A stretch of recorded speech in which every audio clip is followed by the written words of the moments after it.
speaking about the global conflict. Trump recalled the situation in Ukraine and the Middle East. In a conversation with the press, he noted that there are wars going on in different parts of the world, but he wants to act as a peacekeeper since he does not accept bloodshed.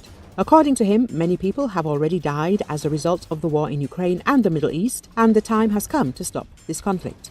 Trump also said that if the US presidential election were held in 2025, World War III could start under Biden.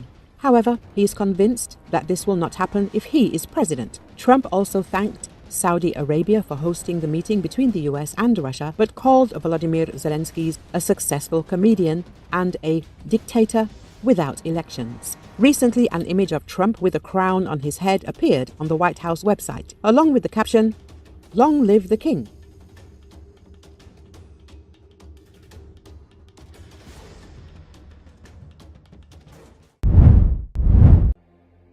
U.S. President Donald Trump repeated his criticism of Volodymyr Zelensky, again calling the Ukrainian president a dictator without elections and blaming him for the ongoing war.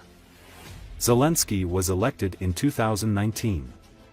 The only thing he was really good at was playing Joe Biden like a fiddle, Trump said of Zelensky, adding that the Ukrainian leader wants the war to continue to keep the gravy train going. According to Associated Press, he repeated his claim that Ukraine has misused U.S. money and pushed for Europe to take on a greater role. "I love Ukraine, but Zelensky has done a terrible job," Trump said. "His country is shattered, and millions of people have died."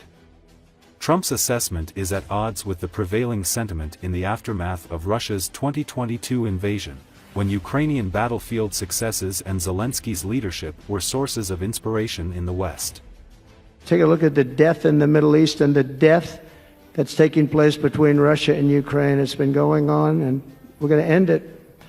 There's no profit for anyone in having World War III, and you're not so far away from it. I'll tell you right now, you're not so far away. If we would have had this administration for another year, you would have been in World War III, and now it's not going to happen.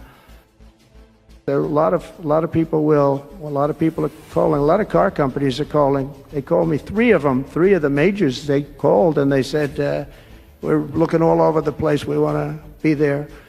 I'm going to be announcing tariffs on cars and semiconductors and chips and pharmaceuticals, drugs and pharmaceuticals and lumber probably and some other things over the next month or sooner.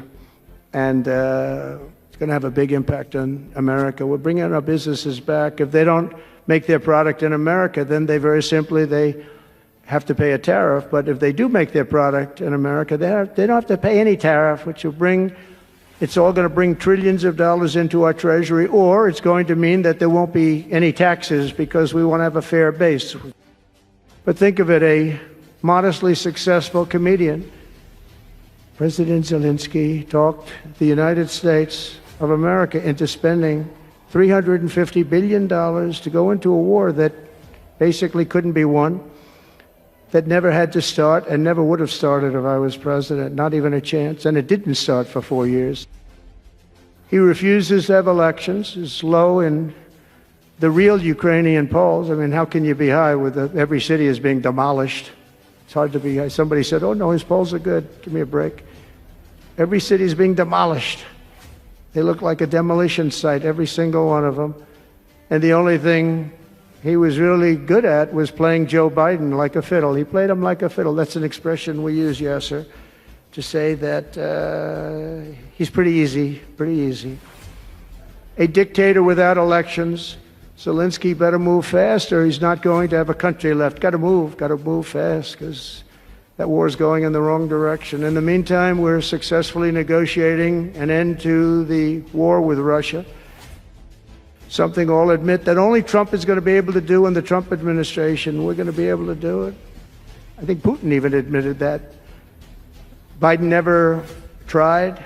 Europe has failed to bring peace, and Zelensky probably maybe he wants to keep the gravy train going. I don't know what's the problem, but he hasn't been able. He's very upset that he wasn't invited. He could have come if he wanted to, but that he wasn't invited to Saudi Arabia. But he's been working for 3 years. There's never been even meetings or phone calls to stop this war. It's a horrible thing.